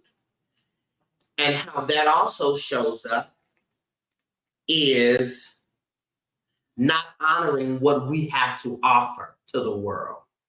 So that then leads us to procrastinate when it comes to sharing, because we can literally have the Page of Wands in reverse, which is about procrastination. At least in this case, about procrastination. And we hold off, we delay because we don't really have a high value on what we have to offer. Okay? We don't have a high value on what we have to offer. We also have the King of Pentacles in reverse. And so it is almost within you a perspective of like, the system is corrupted, people are corrupted anyways. So it doesn't really profit me to offer up what I have or to speak up for myself, because it's probably not going to work out either way. So this thought has also manifested into blocking your opportunities because you don't really see the full value in it. Okay? You don't see the full value in it. And so,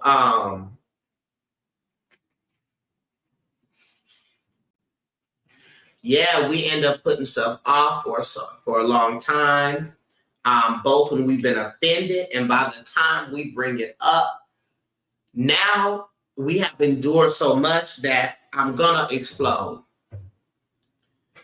And then by the time I explode, the people can't even receive it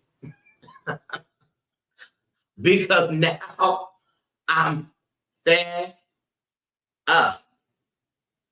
Yes, absolutely. Fighting past the feelings of and maybe even just recognizing and affirming for yourself that what you have to say and what you have to offer, one, that you do have something of value to offer. Okay? You do have something of value to offer. So what was the experience or the experiences that taught you that what you have to offer wasn't worth much? And that is a lie, because you do have something to offer, and what you have to offer is valuable. So believing that you have something valuable to offer, right? And then understanding that you can then offer it and it goes well.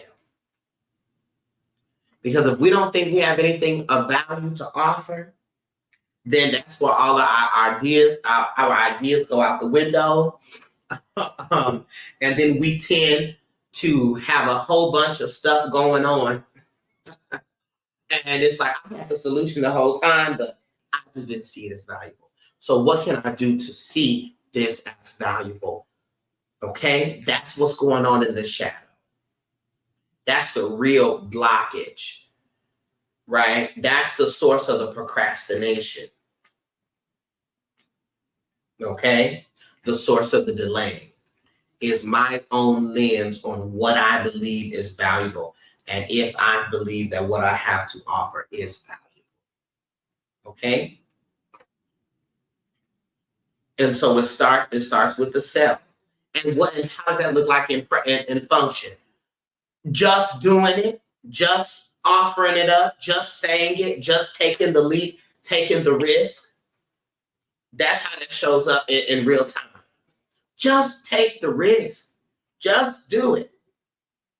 Because you got to teach yourself that you can do this thing this way and it goes well for you. Because right now, you don't know that yet.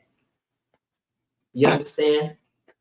So you have to retrain yourself by doing the very thing that the fear is telling you not to do. So the very thing that you are afraid to do is the very thing you need to do to overcome this. Okay? Let's get you a journal prompt.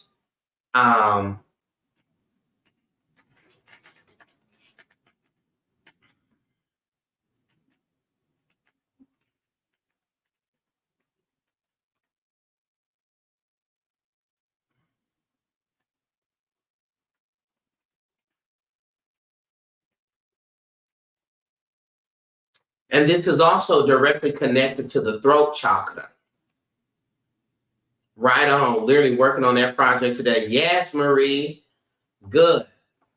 This is also connected to the throat chakra.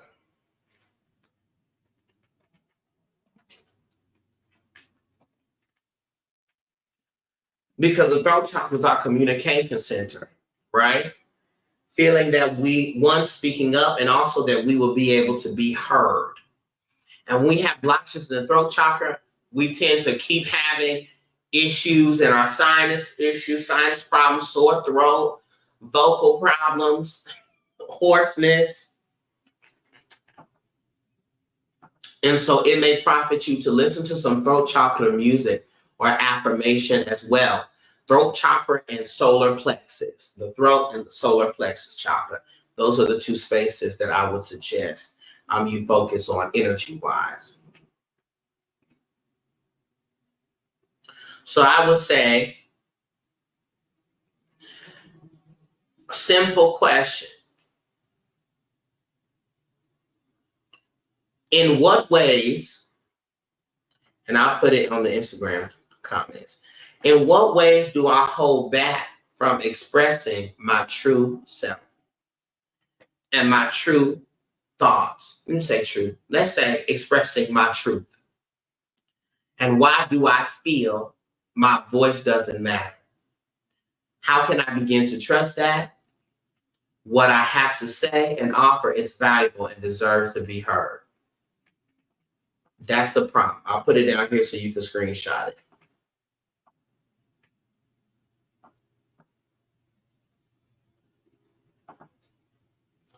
And you better put it down there too.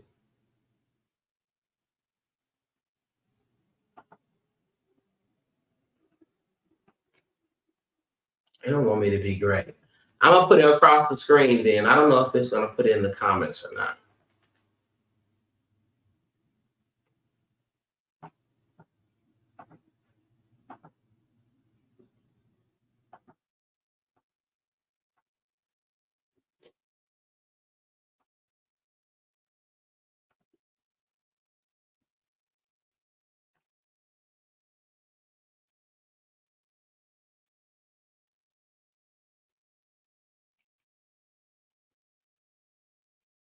Well, you know what I can do? I can DM it to you, Marie. I'm going to DM it to you. That'll be easier because Instagram don't want me to be great. The crystal that I would suggest is blue lace agate. That's powerful for the throat chakra, for your expression center. It promotes clear communication, self-expression, and also to release the fears of speaking up, of sharing. Okay? So blue lace agate is great. I'm literally gonna drop to your DM. I'll also say the herb peppermint. Peppermint is great for the throat chakra and to activate the throat chakra. But it also encourages clarity as well. and to help you to be able to express your ideas more confidently. So it could be peppermint essential oil, peppermint tea, peppermint candy, peppermint period. Okay, that can help. So I'm just gonna hit you in the DMs with this. Let me see, where is Marie? Marie, mama, Marie. Where's Marie at? I'm gonna go Marie Bunch. There she goes. Message. Wait, this is the one, right?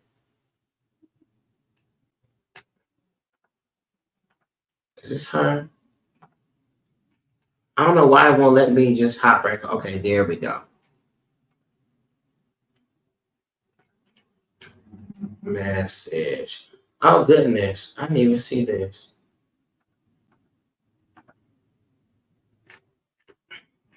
Okay, I'm DMing it to you, Marie. Journal prompt. Also, the crystal, blue lace agate. And then the peppermint.